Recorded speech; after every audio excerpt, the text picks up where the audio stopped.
speculation in the market. People were actually going to the bank, borrowing money to play on the stock market, things like this. So it was a crazy year. We recently did a survey and took all the various figures from The Economist and the World Bank and so on and so forth and did some calculations. And there's a new top six. We've all heard of BRIC, you know, Brazil, Russia, India, China.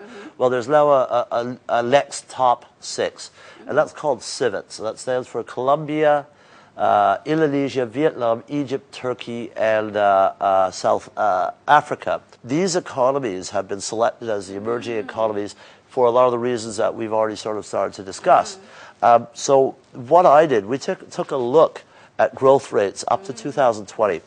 And for example, at present, the average individual in China on an annual basis is doing about $6,000 as an income level, okay? By 2020, that looks to double to 12,700. Vietnam seems to have the second highest growth of those countries, where today we're looking at 2,800 as an annual income and going up to 4,600. And then that's followed by Indonesia and India. So that's quite a surprising number, if you will. But again, when I see the growth that Vietnam has experienced just in the last 5 to 10 years, it would not shock me if those numbers actually become reality up to 2020. 2020 is actually another 10 years from now, and the growth, according to our guest speaker here, would be phenomenal as well in Vietnam.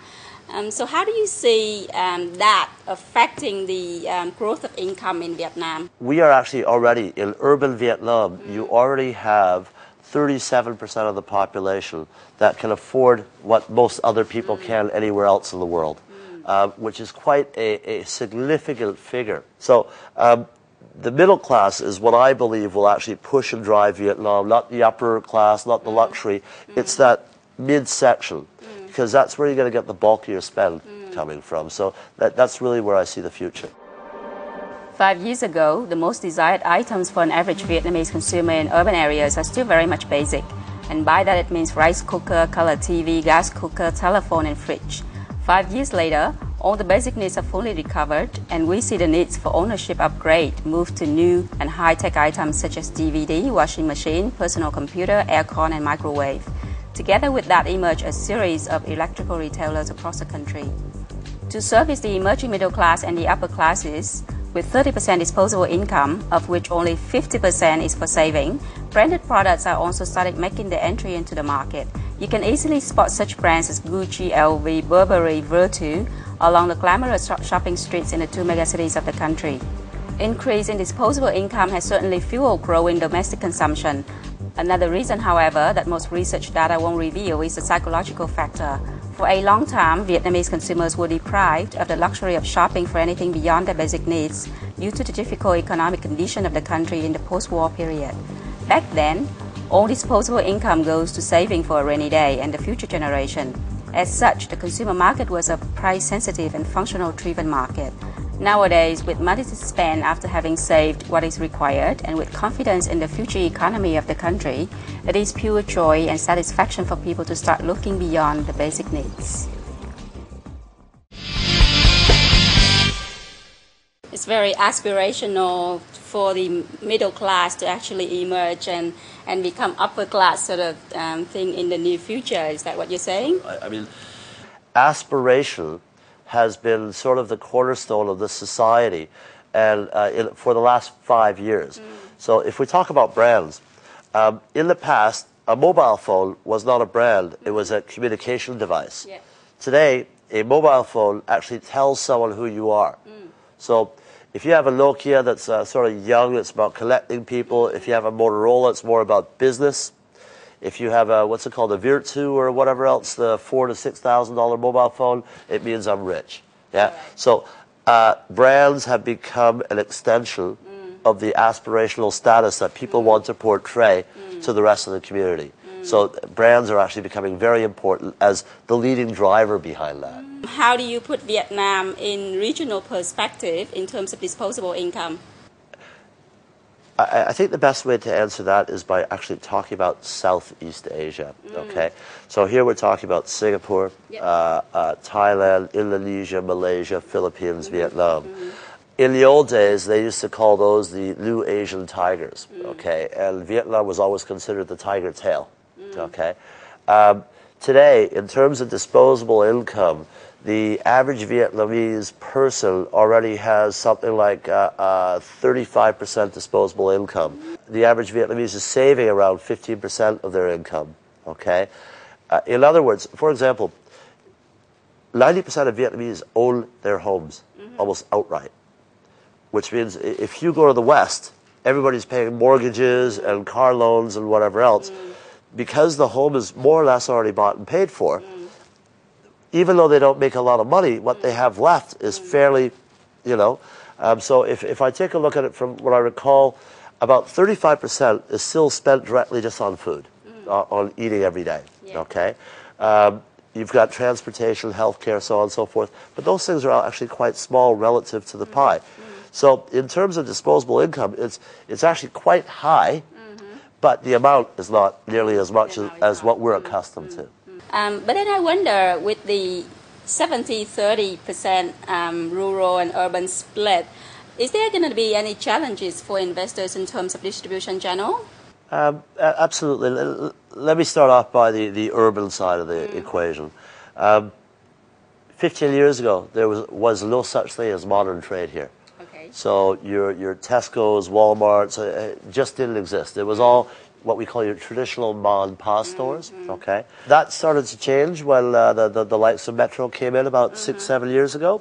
Today, modern trade already compromises 20% of the total value spend in urban Vietnam. That's 20%. 20% already. Mind you, under the WTO accession, there's some issues there where it's still difficult to be able to open up beyond one store, but that's changing. And on the rural side, it really still, that's where there is a big issue, because you've 95% is your traditional trade. And obviously, in urban Vietnam, things like refrigeration, the distances between distribution points, POS points, all that is quite diversified. So it's harder to obviously distribute, and it costs more to distribute in rural Vietnam. But that's starting to change. And it's companies like Coca-Cola and Unilever who have done a really good job. And what they've been able to do is they've been able to get a multitude of product into the same shop. So, you know, if you're carrying, let's say, Coke, yes, you have Coke, but then you also have water, you have juice, you have... So it's multitude of product lines that come in all at the same time. And therefore, you're able to maximize the distribution count that you have. Let's go into the two key cities of Vietnam, which we mentioned earlier, and which can be really interesting.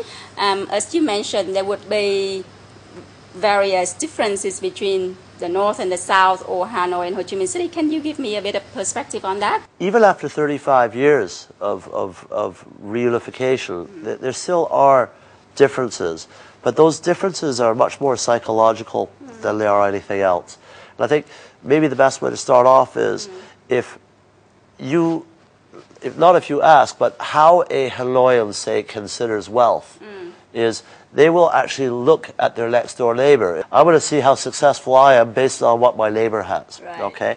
While in Saigon, it's much more practical. They open their wallet and see how much money is in there. Okay? So the one is much more about face, while the other one is much more about practicality. Hanoians are actually much more quality conscious because in the past they had products from the Warsaw Pact countries like Cuba and Bulgaria and whatnot, which weren't of very high quality. Hanoians would prefer to buy the most expensive beer, say, and only have one. All right, while in Saigon they love to sit down and chum a chum, which means drink 100%. So wouldn't you like to be in the South? I've been living in the South for 16 years. Yes, I like my chum and chum. But I would say in the North, it's really much more about status, okay, because the North historically was much poorer, all right? And in the South, it's much more about functionality and practicality. And I think in the South has had so much Western or foreign influence over the years, they become much more practical. And, you know, pardon to any of the hotels in either North or South Vietnam, but service in the South is substantially better. In both markets, price is still important. And I think to emphasize Vietnam in general, there's a great quote from one of my staff years and years ago, and that was, cheap no good, good no cheap.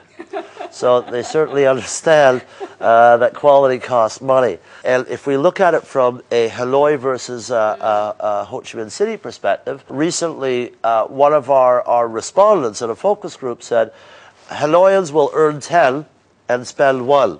Okay? Saigonese will earn 10 and spend 11. All right? So it shows you a little bit of the difference in the psychological makeup of the people. So which such differences coexist in Vietnam between two different markets? What are the directions in terms of marketing and branding, do you think? Because the functionality, the efficacy of a brand is much better understood in the South. In the North, the aspiration of a brand is very important. An example is you talk to someone who has a Rolex or a Breitling or whatever. They don't say they're wearing a watch. They're wearing a Breitling. While in the South, it's like, well, hey, a watch is a watch. It tells time. Yeah. I just need something that's suitable to me. Okay. Yeah. But going back to the brand context, in general, Southerners actually understand brands better. Okay. While in the North, it really is about the Joneses. It's about showing off. It's about comparing yourself with others. So the brand becomes a ladder of success or aspiration. While in the South, it's more a brand that's more about the suitability. You know? And that is quite a significant difference. To be honest with you, most of our clients do not have the budgets in Vietnam to run two types of campaigns.